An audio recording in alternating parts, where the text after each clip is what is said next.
Aujourd'hui, je te montre comment appliquer les stratégies de la pensée positive pour que cette pensée-là t'aide à avancer où tu souhaites et non pas contribue à te nuire ou à creuser tes problèmes. La pensée positive, c'est deux choses absolument. C'est d'avoir une réflexion ancrée dans la réalité et deux, c'est de prendre des actions dans cette réalité-là. Donc, si quand tu penses positivement, tu te dis par exemple que le temps va arranger les choses ou quand tu as un problème, si tu n'en parles pas, tu fais semblant que ça va bien, tu te mets un sourire dans la face, même si tu es frustré par exemple. Ou si tu t'entends pas avec un collègue, tu dis c'est pas grave, mes vacances vont m'aider à aller mieux. Ça, là, c'est pas de la pensée positive, c'est de la pensée magique. C'est que tu penses que le miracle va se produire avec le temps. Je le dis en blague, mais très souvent, la pensée magique est confondue ou est prise pour de la pensée positive. Donc, la pensée positive, c'est de tenir compte de la réalité telle qu'elle est et d'entraîner ton cerveau à réfléchir sur des possibilités qu'offre la situation qui est imparfaite, des stratégies pour l'influencer, ta réalité, ou encore pour lui redonner du sens. Mais dans tous les cas, la pensée positive va tenir compte de la réalité telle qu'elle est. Donc, si ça va mal, il faut savoir qu'est-ce qui va mal, comment ça se fait que ça va mal, qu'est-ce que je peux faire pour que ça aille mieux, comment ma responsabilité est engagée dans le fait que ça aille mal. Donc, c'est ça la pensée positive. Puis après, c'est de passer à l'action concrètement sur c'est quoi là, la première chose que je peux mettre en place pour essayer d'influencer le fait que ça va mal pour moi puis essayer que ça aille mieux finalement.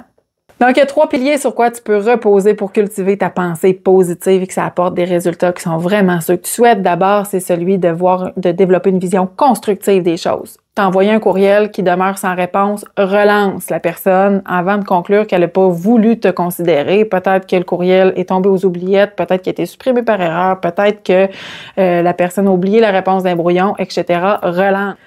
Le deuxième pilier est celui de se projeter positivement dans l'avenir. Donc, tu fais face à une réalité XYZ, un problème à résoudre. Je me projette positivement, c'est-à-dire que je cultive des idées, je brainstorm, je vais me chercher des nouvelles possibilités d'agir sur cette situation-là en me disant que ça pourrait peut-être fonctionner, plus que de voir tout ce qui ne marchera pas. Je vais m'entraîner à essayer de réfléchir différemment dans une direction qui me met en route vers quelque chose qui fait du sens puis à quoi je crois au moins, une petite possibilité d'influencer le cours de la situation justement qui me déplaît ou qui me dérange ou qui est un stress.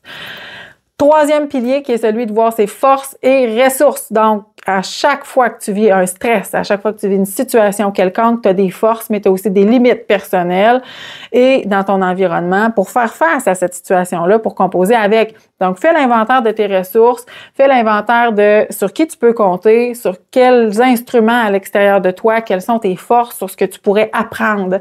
Donc, tout ça, ça te met aussi dans une direction qui est positive et qui est constructive. Ces 3 piliers-là, plus tu t'exerces à réfléchir en fonction de ces 3 piliers-là, en fait, plus ta pensée va être positive, c'est-à-dire créatrice de valeur dans ton environnement et plus ça va aussi t'amener à te mettre en action justement pour produire des résultats plutôt que de rester dans l'idée que le temps arrange les choses. Non, le temps n'arrange rien. Le temps va arranger les choses si tu te mets en action concrètement dans la réalité telle qu'elle est actuellement, pas si tu t'endors à te faire croire que ça va bien aller mais que tu fais rien pour. Alors voilà, c'était ma capsule de la journée. J'espère que tu as aimé. Tu peux me laisser un commentaire. Et il y a aussi en description de cette vidéo-là des outils ainsi qu'un groupe Facebook que tu peux rejoindre qui s'appelle Ton Annexe, dans lequel on s'échange des trucs, en fait, puis du matériel exclusif qui va t'amener à mettre en pratique les outils que j'échange dans toutes mes capsules du jeudi. Je te donne un rendez-vous d'ailleurs jeudi prochain pour une prochaine capsule et tu peux t'abonner si tu veux ne rien manquer. À ce moment-là, tu vas être notifié directement dans YouTube quand je dépose une nouvelle capsule tous les jeudis. Merci d'avoir écouté jusqu'au bout. Je te souhaite une belle journée.